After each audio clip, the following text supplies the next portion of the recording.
The debate में आपका स्वागत है। आज हम भारत की सबसे बड़ी इंजीनियरिंग और construction company Larsen and Toubro यानी L&T की बात कर रहे हैं। कंपनी के हालिया नतीजे आए हैं और हेडलाइंस तो काफी शानदार हैं। बिल्कुल, L&T ने रिकॉर्ड ऑर्डर हासिल किए हैं, खासतौर पर मध्य पूर्व से। उनको जो ऑर्डर बुक है वो अब तक के सबसे ऊंचे स्तर पर है। ये साफ दिखाता है कि कंपनी ग्लोबल स्टेज पर एक बड़ी ताकत बनकर उभर रही है। लेकिन हर चमकती चीज सोना नहीं होती। इन बड़ी हेडलाइंस के पीछे घरेलू कारोबार में सुस्ती और मुनाफे पर दबाव जैसी कुछ चिंताजनक बातें भी छिपी हैं, और यहीं से आज का हमारा सवाल उठता है। और हमारी आज की चर्चा का बड़ा सवाल यही है, क्या L&T का मध्य पूर्व के बाजारों पर इतना ज्यादा जोर देना एक सोची समझी कामयाब रणनीति है जो कंपनी को भविष्य के लिए तैयार कर रही है, या फिर ये एक बड़ा जुआ है जो कंपनी को भारी जोखिम में डाल रहा है और कह सकते हैं कि उसके घरेलू आधार को कमजोर कर रहा है? मेरा मानना है कि यह एक ही बाजार पर जरूरत से ज्यादा निर्भरता है। ये एक जोखिम भरी रणनीति है जिससे मुनाफा घट रहा है और कंपनी का ध्यान घरेलू चुनौतियों से भटक रहा है। और मैं ये पक्ष रखूंगा कि ये अंतर्राष्ट्रीय विस्तार एक दाड़ू और जरूरी कदम है।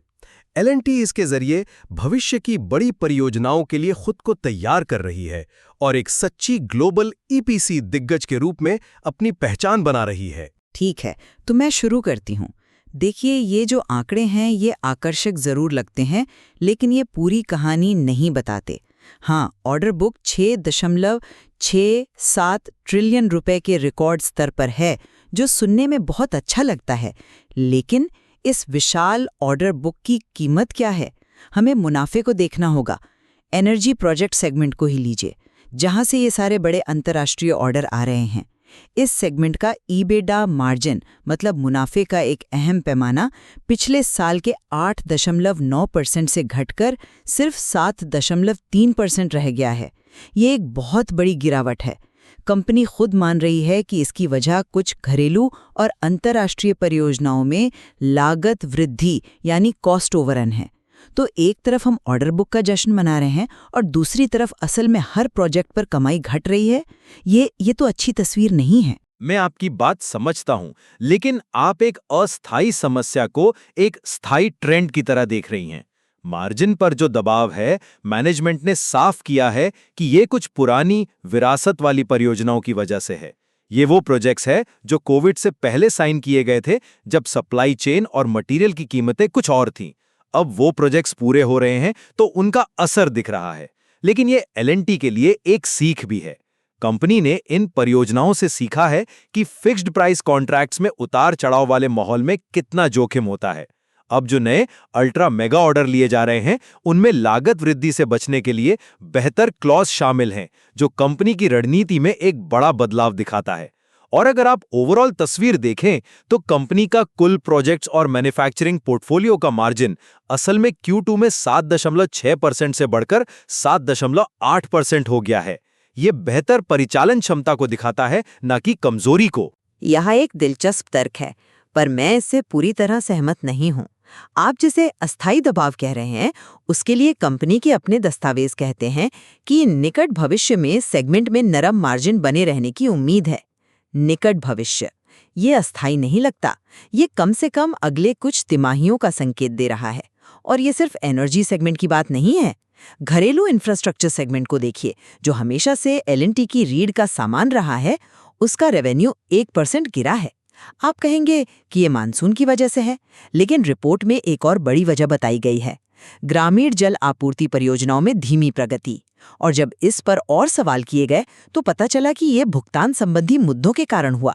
इसका सीधा मतलब है कि L&T को अपने क्लाइंट से पैसा नहीं मिल रहा था, इसलिए उन्होंने जानबूझकर काम धीमा कर दिया। ये कोई छोटी मोटी बात नहीं है। ये भारत के इंफ्रा सेक्टर की एक पुरानी समस्या है, जहां राज्य सरकारों से पेमेंट में देरी होती है। इसका मतलब है कि L&T की वर्किंग कैपिटल फंस जाती है। तो सवाल ये उठता है कि क्या मध्य पूर्व के आकर्षक मार्जिन इसी घरेलू नकदी संकट को ढकने का एक तरीका है? मुझे नहीं लगता कि यह सही विश्लेषण है। भुगतान न होने पर काम धीमा करना लापरवाही का नहीं, बल्कि एक समझदारी वाले फाइनेंशियल फैसले का संकेत है। कोई भी समझदार कंपनी बिना पेमेंट के अपनी पूंजी को फंसाना नहीं चाहेगी। ये दिखाता है कि एल&टी का कैश फ्लो मैनेजमेंट कितना सतर्क है। और जल आपूर्ति सेगमेंट जिसकी आप बात कर रही हैं, वो कुल ऑर्डर बुक का सिर्फ 7% है। इसे लेकर पूरे घरेलू कारोबार पर सवाल उठाना सही नहीं है। अब बड़े परिदृश्य पर वापस आते हैं। जोखिम। आपने जोखिम की बात की, लेकिन अंतर्राष्ट्रीय बाजार, खासकर मध्य पूर्व, आज ज्यादा सुरक्षित दांव हो सकता है। वहां के क्लाइंट कौन है? सऊदी अरामको जैसी राष्ट्रीय तेल कंपनियां। इनका कैश फ्लो जबरदस्त है और पेमेंट का कोई रिस्क नहीं है। मैनेजमेंट ने बार बार कहा है कि उनके पास एक बहुत मजबूत जोखिम प्रबंधन प्रणाली है। वे किसी भी देश में प्रोजेक्ट लेने से पहले वहां के राजनीतिक और आर्थिक जोखिमों का पूरा विश्लेषण करते हैं।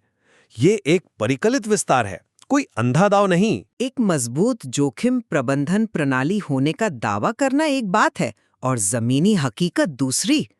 चलिए मान लेते हैं कि पेमेंट का कोई रिस्क नहीं है, लेकिन कॉन्सेंट्रेशन रिस्क, मतलब एक ही जगह पर सारा दांव लगाने का जोखिम तो है। एल&टी की अंतर्राष्ट्रीय ऑर्डर बुक का 84% हिस्सा सिर्फ मध्य पूर्व से आता है। ये एक ही भौगोलिक क्षेत्र पर बहुत ज्यादा निर्भरता है। हम सब जानते हैं कि ये क्षेत्र राजनीतिक रूप से कितना अस्थिर हो सकता है। तेल की कीमतों में कोई भी बड़ा उतार चढ़ाव या कोई भी भू राजनीतिक तनाव इन सभी परियोजनाओं को खतरे में डाल सकता है। क्या एल&टी की प्रणाली इस बात का हिसाब रखती है कि अगर सऊदी अरब अपनी विजन 2030 प्राथमिकताओं को बदल दे तो क्या होगा?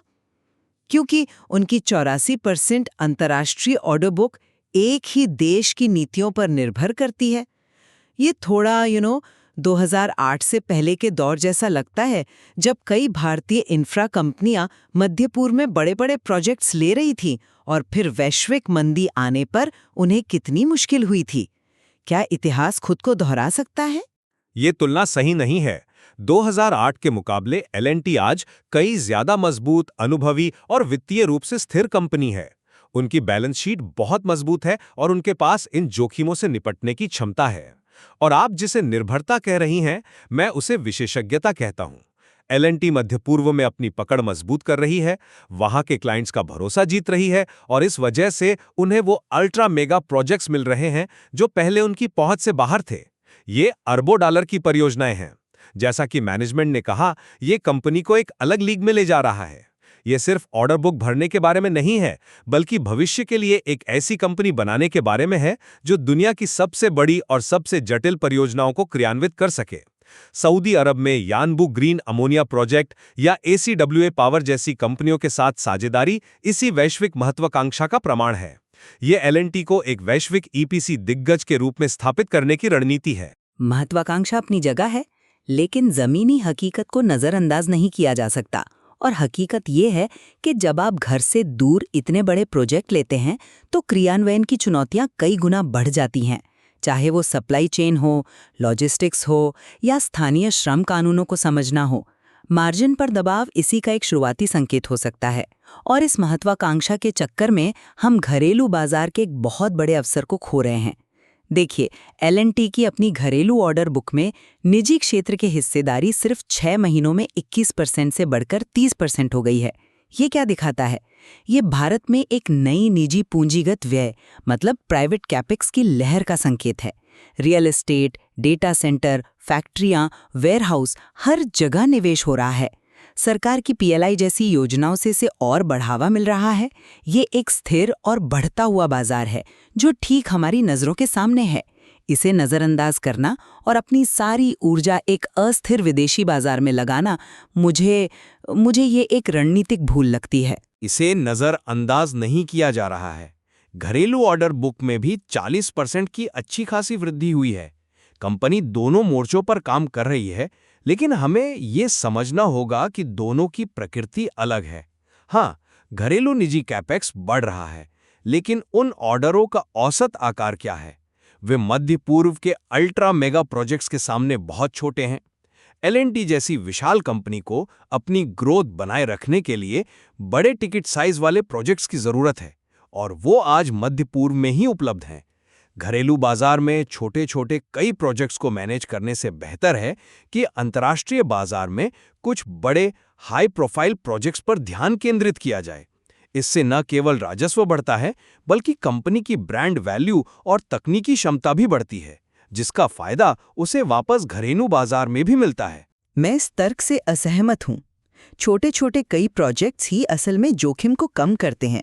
अगर एक प्रोजेक्ट में समस्या आती है तो बाकी उसे संभाल लेते हैं, लेकिन जब आपका 84% अंतर्राष्ट्रीय कारोबार एक ही क्षेत्र पर निर्भर हो तो एक भी बड़ा झटका पूरी कंपनी को हिला सकता है। और क्या हम ये मान लें कि L&T के पास हर चीज के लिए असीमित संसाधन और मैनेजमेंट का ध्यान है? कंपनी अब सेमीकंडक्टर फैब डिजाइन और ग्रीन हाइड्रोजन जैसे बिल्कुल नए क्षेत्रों में भी उतर रही है। ये बहुत जटिल और पूंजी गहन क्षेत्र हैं। तो एक तरफ आप मध्य पूर्व में अरबों डॉलर के प्रोजेक्ट्स चला रहे हैं, दूसरी तरफ घरेलू भुगतान की समस्याओं से जूझ रहे हैं, और तीसरी तरफ सेमीकंडक्टर जैसी नई तकनीक में निवेश कर रहे हैं। क्या मैनेजमेंट का ध्यान बहुत ज्यादा बट नहीं रहा है? क्या कोर बिजनेस यानी भारत में इंफ्रास्ट्रक्चर इस सब के बीच कहीं पीछे छूट रहा है?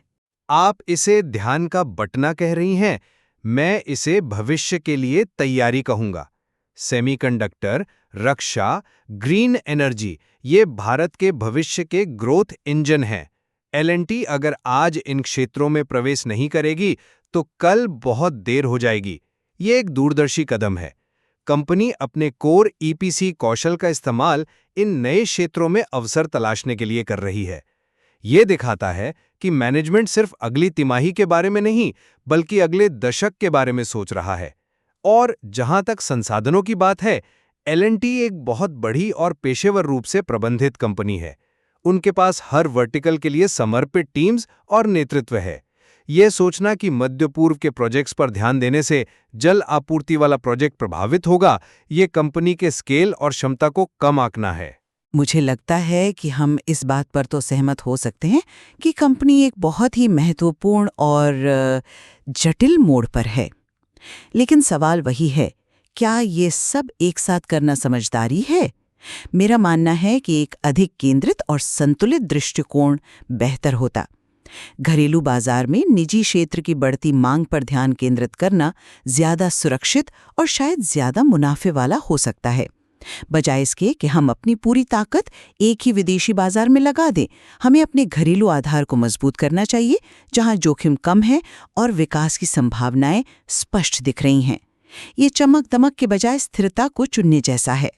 लेकिन स्थिरता का मतलब ठहराव भी हो सकता है, खासकर L&T जैसी कंपनी के लिए। उन्हें लगातार बड़े अवसरों की तलाश करनी होगी और आज वो अवसर मध्य पूर्व में है। वे अपने अनुभव और अपनी मजबूत बैलेंस शीट का लाभ उठाकर इन अवसरों को भुना रहे हैं। ये एक साहसिक कदम है, लेकिन ये एक सोचा समझा कदम है जो L&T को भारतीय चैंपियन से एक वैश्विक लीडर बना रहा है। तो आज की चर्चा के अंत में मेरा पक्ष स्पष्ट है। L&T का मध्य पूर्व में आक्रामक विस्तार एक रणनीतिक सफलता है। इसने कंपनी को रिकॉर्ड तोड़ ऑर्डर दिलाए हैं, जिससे आने वाले कई वर्षों के लिए राजस्व की विजिबिलिटी सुनिश्चित हो गई है।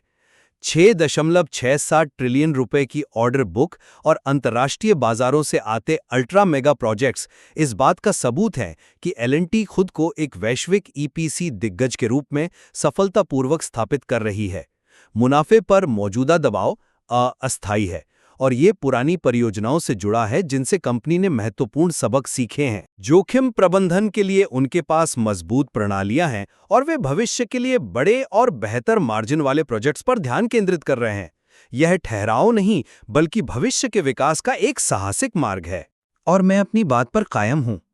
जबकि अंतर्राष्ट्रीय ऑर्डर बुक के आंकड़े प्रभावशाली दिखते हैं, वे अपने साथ लाभप्रदता पर बढ़ता दबाव और एक ही भौगोलिक क्षेत्र पर अत्यधिक निर्भरता के स्पष्ट जोखिम लेकर आते हैं। एनर्जी सेगमेंट में घटते मार्जिन और घरेलू इंफ्रास्ट्रक्चर सेगमेंट के रेवेन्यू में गिरावट एक चेतावनी है कि कंपनी का ध्यान बट रहा है और क्रियान्वयन में चुनौतियां आ रही हैं। घरेलू बाजार में निजी क्षेत्र से उभरती मांग एक बहुत बड़ा और स्थिर अवसर है, जिसे नजरअंदाज करना एक रणनीतिक भूल होगी। अंतर्राष्ट्रीय विकास के साथ साथ घरेलू परिचालन को मजबूत करने और नकदी प्रवाह की समस्याओं को हल करने के लिए एक अधिक संतुलित दृष्टिकोण ही विवेकपूर्ण रणनीति होगी। चमक दमक वाली बड़ी परियोजनाओं के बजाय स्थिर और लाभदायक विकास पर ध्यान केंद्रित करना ज्यादा जरूरी है। ये स्पष्ट है कि L&T एक महत्वपूर्ण मोड़ पर है, जहां उसे अपनी वैश्विक महत्वाकांक्षाओं और घरेलू जिम्मेदारियों के बीच एक बहुत ही नाजुक संतुलन बनाना है।